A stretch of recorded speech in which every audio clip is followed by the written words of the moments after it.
అందరికీ నమస్కారం. గులాబ్ జామ్ ప్యాకెట్లు ఇగో 2 ప్యాకెట్లు తీసుకున్నాను. గులాబ్ జామ్ చేస్తున్నాను.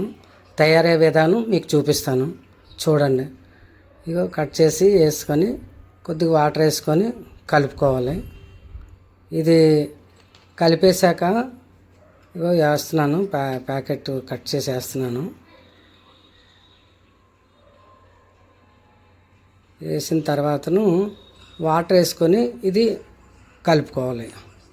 కొద్దిగా కలిపేశాక కొంతసేపు ఒక 5 నిమిషాలు టైము ఉంచితే కొంచెం గుల్లగా ఉంటుంది అన్నమాట. మనకి ఉండ బాగా మెత్తగా బాగా వస్తుంది.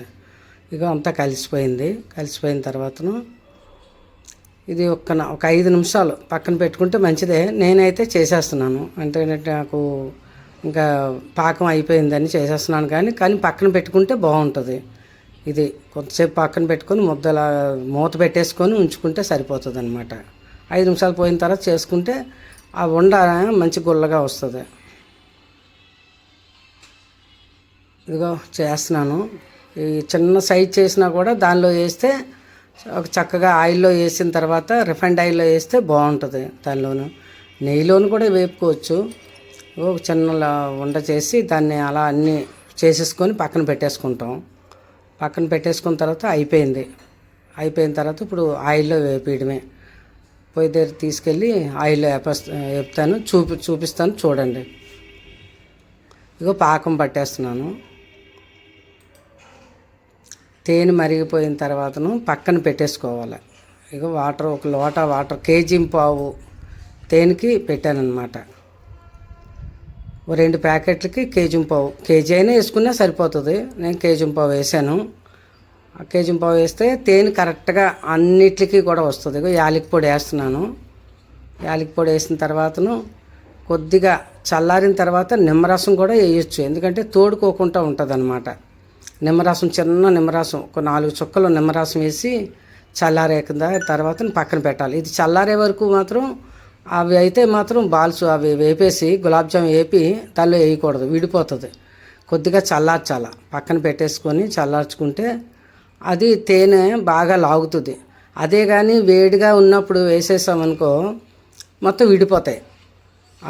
వేపుతాం కదా, వేపింది విడిపోతుంది. కొద్దిగా చల్లారిన తర్వాతనే పక్కన పెట్టుకొని ఆయిల్ వేసి చేసేసి ఉంచేస్తాం కదా, వెంటనే చేస్తే అందువల్లనే అనమాట చిన్న పగిలిపోతాయి. అదే వెంటనే చేయలేదనుకోండి, ఒక 5 నిమిషాలు ఉంచేసి చేస్తే పగలదనమాట. లేదంటే చేసిన ఉండ ఏమవుతుందంటే పగిలిపోతుంది అనమాట, ఇలా విడిపోతూ ఉంటుంది. ఆ విడిపోయిన దాన్ని ఏం చేస్తాం, దాన్ని అలాగా చేస్తూ వేయాలన్నమాట. దాన్ని చేస్తూ వేస్తే ఏమవుతుందంటే విడకుండా ఉంటుంది. చేసిన వాటిలోనే మళ్ళీ చిన్నది కొద్దిగా ఇలా చుట్టి వేస్తున్నాను కదా నేను, అలా చుట్టి వేయాలన్నమాట. అలా తక్కువగా ఒక 5 వేసి 6 వేసి వేసుకొని అవి వేపుకుంటే సరిపోద్ది. అది కూడా నువ్వు ఆయిల్ మరిగిన తర్వాత మనం సిమ్లో ఉంచుకోవాలి. కొద్దిగా సిమ్లో పెట్టుకుంటే అప్పుడు కరెక్ట్గా లోపల కూడా ఉడుకుతుంది. లేదనుకోండి లోపల ఉడకకపోగా పైన వేగిపోయి లోపల ఉడకపోతే ఏమవుతుందంటే గట్టిగా ఉంటుంది అనమాట. మధ్యలో ఉండలాగా వచ్చేస్తుంది. మధ్యలో గులాబ్ జాము ఉండలాగా ముద్దగా ఉండిపోతుంది అనమాట. గట్టిగా అయిపోయి ముద్దలా ఉండిపోతుంది. దానివల్ల మనం సిమ్లోనే పెట్టుకోవాలి. ముందు మరిగాల ఆయిల్ మరిగిన తర్వాత కొద్దిగా తగ్గించేసుకొని వాటిని అలాగా వేపుకోవాలి, డ్రైగా వేపుకోవాలి. పైన అంతా బాగా వేగాల, అప్పుడే కలర్ బాగుంటుంది. వేపడానికి మనకి శుభ్రంగా సిమ్లో ఉండడం వల్ల మనకు బాగా లోపల కూడా ఉడుకుతుంది అనమాట. పైన వేగుతుంది, లోపల ఉడుకుతుంది. తర్వాత ఇంకా ఆ వేపివే అలాగా దానిలో వేసేయాలి, తేనెలో వేసేయాలి. పక్కన పెట్టేసుకొని తేనెలో వేసేసుకుంటే ఆయిల్ బాగా ఇది తేనె లాగుతుంది అనమాట. తేనె బాగా లాక్కుంటుంది ఉండ. ఆ లాక్కోవడం వల్ల ఏమవుతుందంటే గులాబ్ జాము చాలా రుచిగా ఉంటుంది అనమాట. ఆ రుచిగా ఉన్న దాన్ని మనం తేనెతో తింటే చాలా బాగుంటుంది.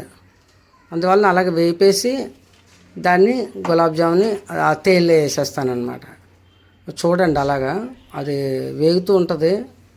ఒకటి శాంపుల్కి వేసాను. అది వేగిన తర్వాతను 4, 5 వేసుకుంటే, ఎక్కువ వేస్తే విడిపోతుందేమో అని తక్కువ వేస్తాం అన్నమాట. స్టార్టింగ్ అవడం వల్ల పెద్దగా వేగనివ్వలేదు. తర్వాత కొంచెం వేగుతాయి. ఆయిల్ కూడా మరుగుతుంది కదా, వేగిన తర్వాతను తేనెలో వేసుకుంటే అది బాగా లాగుతుంది. అయిన తర్వాత కొద్దిగా చల్లారాక మనం మామూలు ఫ్రిడ్జ్లో పెట్టుకున్నా బాగుంటుంది. ఆ ఫ్రిడ్జ్లో పెట్టుకుంటే కూలింగ్ మంచి గులాబ్ జామ్ కూలింగ్గా ఉంటాయన్నమాట. తేనె కూడా మంచి లాగుతుంది, బాగా లాగుతుంది.